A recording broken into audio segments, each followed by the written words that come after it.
All right, everybody. So today I'm going to go over something, point and figure,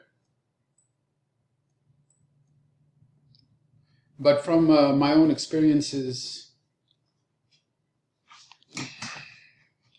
and also challenge some of the beliefs that are, prevalent about point and figure.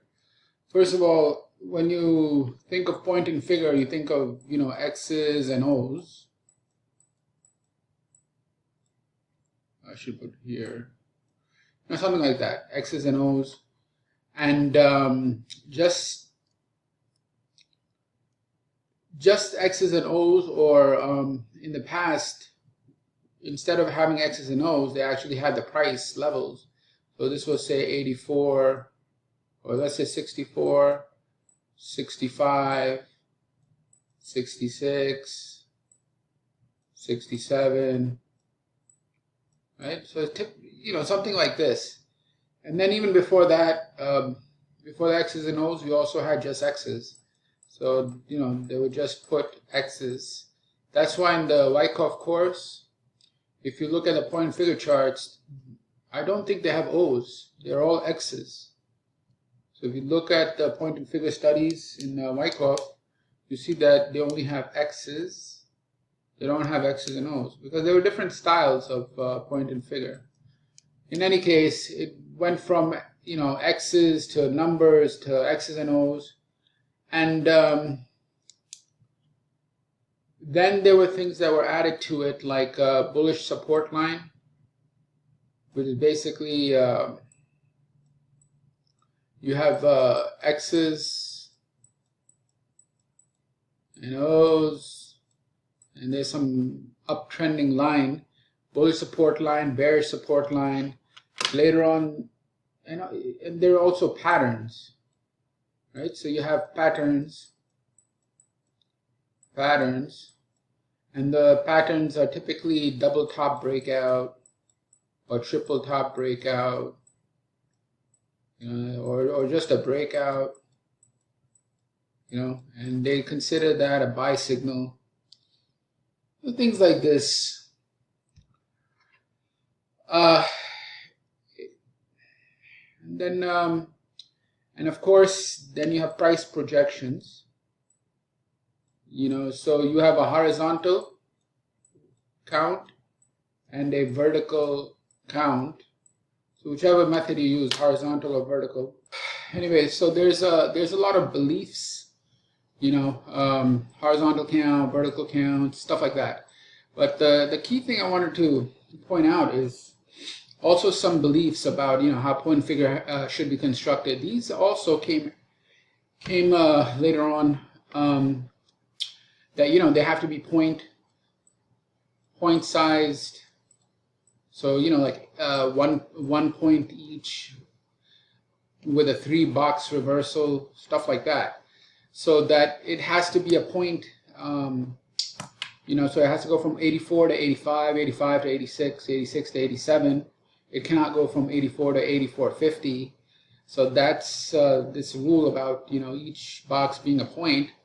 Obviously, we know that there's something wrong with this because there's a lot of markets, like the currencies, heating oil, I think copper, that this would not work on, and a lot of small cap stocks that this would not work on.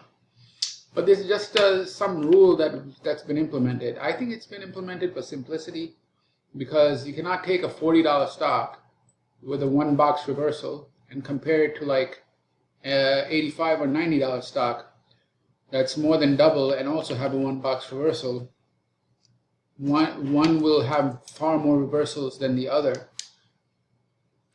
because an $80 stock with a 1-box reversal would be have more frequent reversals than a $40 stock. So it's not really, doesn't even make sense. So, and the second thing is they say that you're not supposed to have volume, that this doesn't have volume,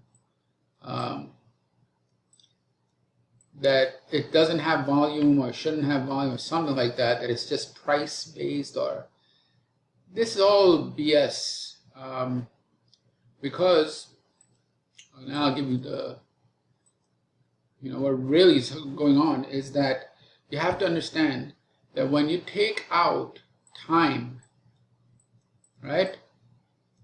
You take out time from a chart. So listen carefully. When you take out time from a chart and have only price and volume, you're actually not just having price and volume. You're replacing time. If you take out time from any chart, whatever chart, point and figure, you're actually not taking it out. You're introducing the function of volatility.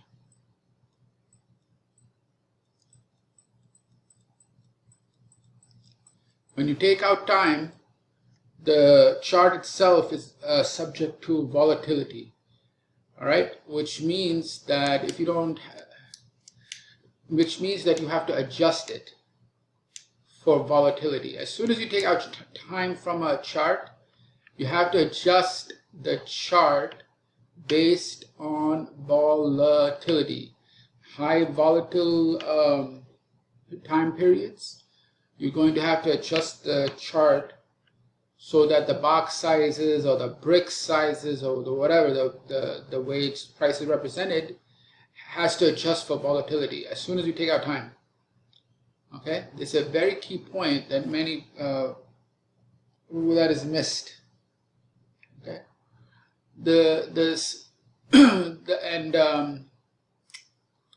and also the idea of having 1 point box or brick. In PNF you have box. This is also incorrect. This is just someone made up some guideline, but this is not true. How do you know it's not true? Because even Wyckoff, when he used point and figure, as soon as he adjusted it for a situation that did not require 1 point, he would change it. The box sizes would be a fraction. He used fractions for box sizes. This is known. So it doesn't have to be a whole number. It can actually be a fraction. But again, the volatility will determine. The volatility, the current price, etc. All right. Now, and the other thing is that I want to get at is volume. Okay, this is what you're going to have to know. Regardless of all the literature that's out there, regardless of the way things are done, volume on point and figure is a major benefit. Major benefit. It is, I would say it is an edge. That's how beneficial volume on point and figure is. It's so beneficial that Wyckoff used volume on point and figure, but he did it on intraday, and I believe he would have done it for swing trading as well on larger time frame, but the technology wasn't there, so you could not do volume on swings for larger time periods. All right, so there's a technology constraint in the past that no longer exists. We're not constrained by that. I could create point and figure of any, to match any time frame, whether it's a daily, weekly, hourly, multi-minute, doesn't matter. And that box size would go up and down based on whatever time frame I wanted to compare it to. So that technology limitation that existed in the past is no longer the problem, because today's technology allows you to have volume. As you can see, the volume inside the box. 20 years ago, you wouldn't have this. Probably maybe 10 years you didn't have this, or very few charting platforms, or they don't have this. But now it's there. All right, multiple platforms have it. And why I want to, and I'll show you the clear edge that there's you want to have volume. Those old timers that that say that you're not supposed to have volume, it's a price and time or price only chart, they're out of their mind, because they just haven't seen the benefits and how important this thing is. All right, I'll give you just one example right now. This is copper. Copper is in a downtrend. Copper is in a downtrend. If you see here, if you see here, if you see here, you would think, yeah, it's still in a downtrend. It's going to continue down, right? Now, when this upwave was made, you would see, oh, it's lower low, lower high, lower low, lower high. But when you see the volume inside the candles and all that,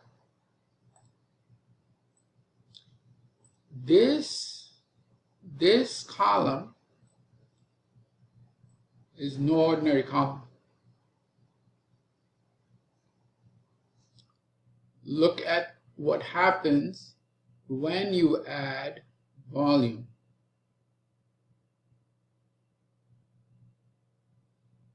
Someone's either covering or buying or accumulating, whatever, here.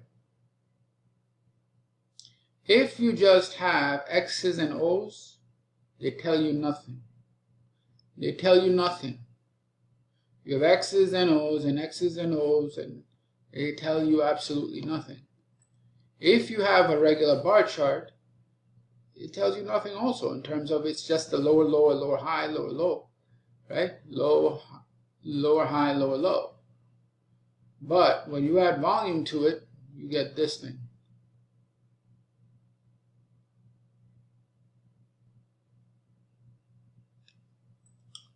So if I'm short and I see that kind of volume, I'm getting the hell out.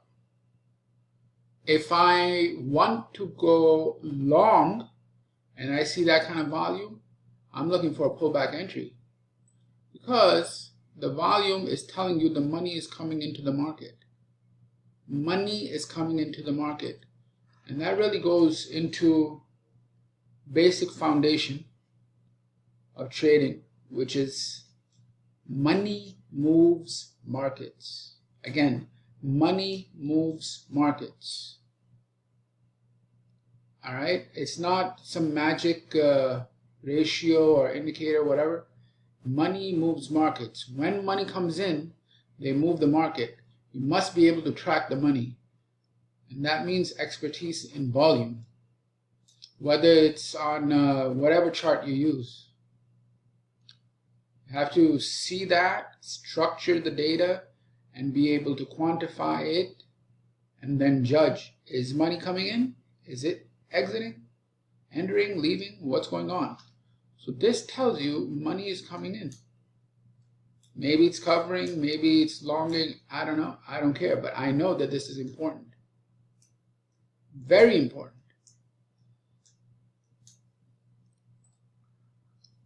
Same thing here in the euro. It's money coming in.